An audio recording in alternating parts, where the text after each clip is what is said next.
Xerius, le guide sur l'univers des indépendants. 4. Le choix de la bonne forme d'entreprise. Une entreprise personne physique ou une société Voyons les avantages et les inconvénients. Une entreprise personne physique. On a bien dit personne. Homme ou femme, même combat. Il ne s'agit pas d'une personnalité juridique distincte. La boîte, c'est vous. La boîte, c'est moi. Ce type d'entreprise présente 3 gros avantages. 1. Il ne vous faut pas de capital de départ car vous supportez personnellement tous les risques financiers. 2. Vous décidez de tout. Pas de belle maman pour vous surveiller. 3. Votre administration est très simple. Créer votre entreprise est rapide et une comptabilité simple suffit. Mais aussi 3 gros inconvénients. 1. Votre capital privé est également l'argent de l'entreprise. Vous supportez donc personnellement les risques financiers. 2. Vous n'avez que votre propre argent à investir, ou éventuellement un prêt bancaire.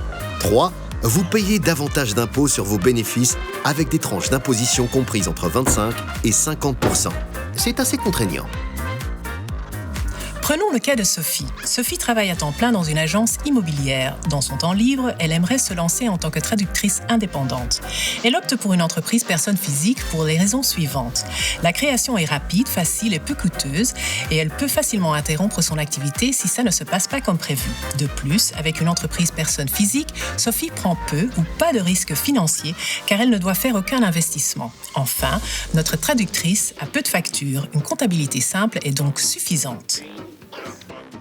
Une société a une identité propre. C'est une entité séparée avec une personnalité juridique. Vous avez le choix entre une SA, une SNC ou une SCOM, pour ne citer qu'elle.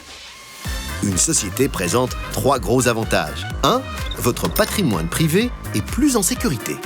Du moins si vous optez pour une société à responsabilité limitée. Vous ne risquez alors que l'argent que vous avez investi dans l'entreprise. 2. Vous avez davantage de possibilités d'optimisation fiscale. Vous vous octroyez un salaire. Vos bénéfices qui sont soumis à l'impôt des sociétés ne sont taxés qu'à 25%. 3. Vous avez davantage de possibilités financières et donc de plus grandes opportunités de croissance, car d'autres associés peuvent investir avec vous dans l'entreprise. Mais aussi 3 gros inconvénients. 1. Vu le nombre de règles à mettre en place, le démarrage coûte davantage de temps, d'argent et de travail. 2. Cette somme d'argent doit être directement mise sur la table et peut monter jusqu'à 1 500 € ou plus. 3. Vous avez davantage de formalités administratives avec notamment un plan financier et une double comptabilité. André est un chef de projet expérimenté dans une entreprise de construction. Il veut démarrer une entreprise avec son beau-frère Tom, un ingénieur. Ils optent pour une société pour devoir payer moins d'impôts. Les beaux-frères choisissent cette option pour 3 autres raisons. Premièrement, c'est ainsi plus simple de gérer une entreprise ensemble. Deuxièmement, à terme, ils souhaitent investir dans leur entreprise, pas seulement leurs propres bénéfices, mais aussi l'argent d'autres investisseurs. Il est plus facile d'attirer ceux-ci avec une société. Enfin, leur patrimoine privé est mieux protégé. Vous désirez revoir tout ça au calme? Rien de plus simple.